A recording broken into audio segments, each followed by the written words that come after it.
मित्रों, मैं आज फिर से अगला वीडियो में मैंने आपको जानकारी दी थी 1992 से 1994 तक 1 रुपया FSS स्टील वाला। अब 1995 से जानकारी देता हूँ, तो वीडियो ज़रूर पूरा देखना, स्किप मत करना। बराबर। जो सिक्का छपा था FSS स्टील में, उनकी जानकारी दे रहा हूँ।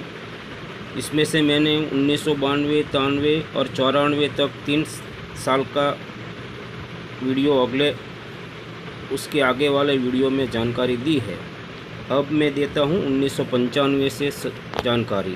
तो ध्यान से वीडियो देखो और लाइक शेयर सब्सक्राइब करो। कमेंट बॉक्स में जय माता जी ज़रूर लिखना। उसमें आपको कोई दिक्कत परेशानी नहीं है, 1 सेकंड का काम है और आपकी 1 लाइक से मेरा मोटिवेशन बढ़ जाता है। तो मित्रों, ज़रूर मदद करना। तो देखो, ऐसे सिक्के की बात कर रहा हूँ। 1995 में 3 मिनट में छपा था। बॉम्बे, कलकत्ता, हैदराबाद, बराबर, और नोएडा।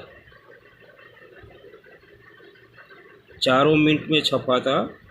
आपको मैं दिखाऊँ 1995। आप देख सकते हो अपनी स्क्रीन पर। ये बॉम्बे, कलकत्ता, हैदराबाद और नोएडा 4 मिनट स्क्वायर है। देखो उसकी कीमत 10 रुपया, 20 रुपया, 75 रुपया बॉम्बे मिंट, 10 रुपया, 20 रुपया, 60 रुपया कलकत्ता मिंट, 10 रुपया, 20 रुपया, 75 मिंट, 75 रुपया हैदराबाद मिंट और 10 रुपया, 20 रुपया, 60 रुपया स्क्वायर कैटेगरी नोएडा मिंट। देखो, चारों सिक्कों स्क्वायर कैटेगरी में है। बराबर। तो जिन मित्रों के पास ऐसा सिक्का हो 1995, 1995, वो संभाल के रख सकते हो। खर्च मत करना, आने वाले सालों में उसका रेट भी बढ़ जाएगा। अभी स्क्वायर कैटेगरी में तो आ गया है। बराबर। मैं झूठ नहीं बोलता हूँ, आपको प्रूफ के साथ दिखाता हूँ। देखो, ये 1992, 93 और 94 तक का मैंने अगला वीडियो डाला।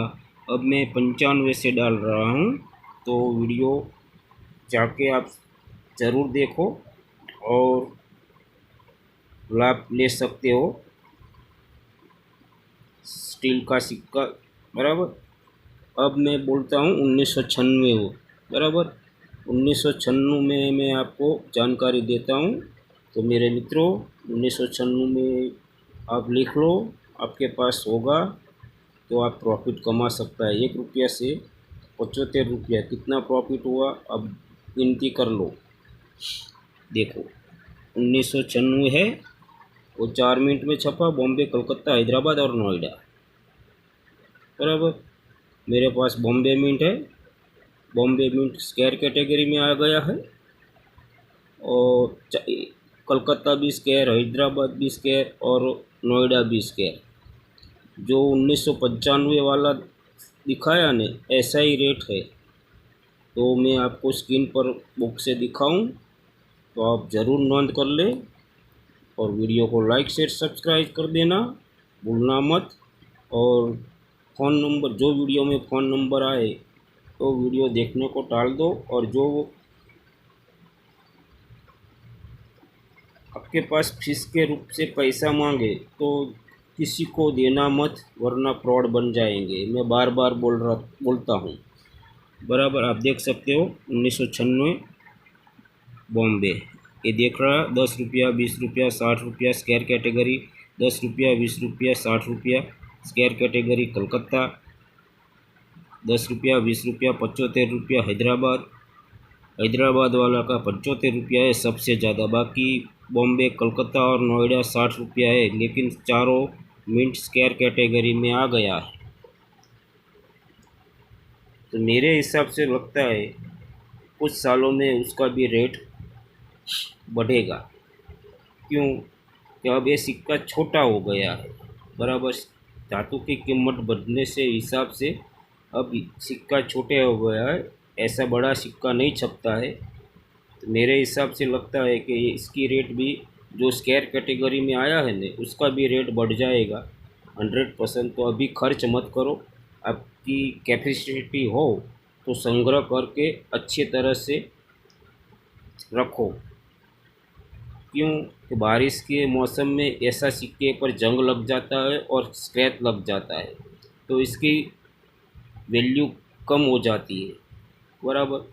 मान लो ये सिक्का आपका 100 रुपया का है, लेकिन उसमें जंग लग गया, क्रैश लग गया, तो 100 रुपये से आधी कीमत हो जाती है, 50 रुपया भी कम मिलता है। तो ऐसे बेदरकारी मत करो, मैं आपको बार बार बोलता हूँ। ऐसी पॉलीथीन की एक थैली आती है, बराबर, हमारे यहाँ गुजरात में 20 रुपया लेता है, 100 नंग आता है। ऐसी पॉलीथीन की थैली में डाल दो, बराबर। तो क्यों, उसमें बारिश की मौसम में उसमें जंग नहीं लगेगा और भेज नहीं लगेगा। भेज नहीं लगेगा तो उस सिक्के को आप अच्छी तरह से रख सकते हो, बराबर। आप 1996 देख लिया, अब 1997 देख लो, ये भी 5 मिनट में छपा था। आप 1997 देखो, 5 रुपया, 10 रुपया, 60 रुपया बॉम्बे मिंट स्क्वायर कैटेगरी है। 5 रुपया, 10 रुपया, 60 रुपया स्क्वायर कैटेगरी कलकत्ता मिंट है। 5 रुपया, 10 रुपया, 75 रुपया स्क्वायर कैटेगरी हैदराबाद मिंट है। और 5 रुपया, 10 रुपया, 60 रुपया स्क्वायर कैटेगरी नोएडा मिंट है।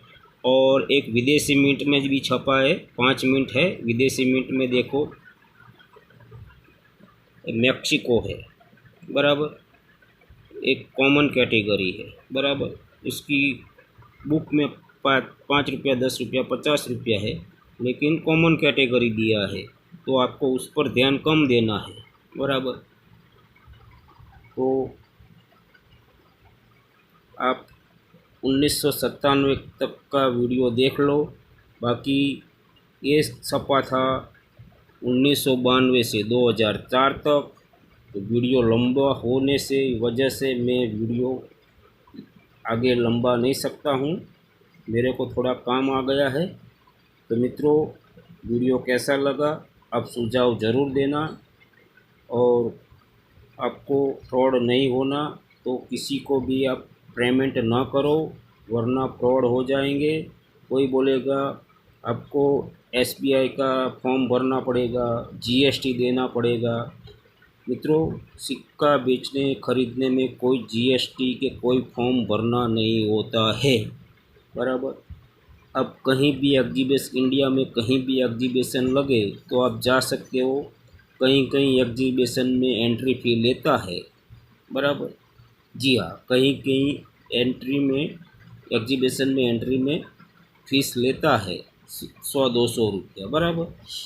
और अहमदाबाद में मैं गया था तो वहीं एंट्री फ़ी नहीं थी, हमारा गुजरात में, बराबर। बाकी नोएडा, हैदराबाद में एंट्री फ़ी थी, बराबर। तो मित्रों, वीडियो कैसा लगा तो मेरे को ज़रूर कमेंट बॉक्स में जय माता जी लिखना। मेरे हिसाब से तो आपको लाभ ही लाभ होगा, क्यों कि मैं बुक से हिसाब से आपको जानकारी देता हूँ। मैं हवा में बात नहीं करता हूँ, तो आपको भरोसा ज़रूर होगा, बराबर। और मित्रों, एक जानकारी मैं देता हूँ कि वीडियो को शेयर करो। क्यों कि अपने इंडिया भारत देश में ऐसा फ्रॉड वीडियो बना के कई लोगों को धूत लिया है, मेरे को दुख होता है, बराबर। तो ऐसा मत करना, किसी को भी रजिस्टर फ़ी नहीं देनी है। मैं आपको बार बार हाथ जोड़ के नम्र विनती करता हूँ कि सिक्के बेचने खरीदने में कोई भी फीस नहीं देनी है। और लालच में मत पड़ना, लालच में पड़ा तो समझ लो अब गया। तो मित्रों, वीडियो को यहीं पे विराम देता हूँ। जय हिंद, जय भारत, हर हर महादेव, हर।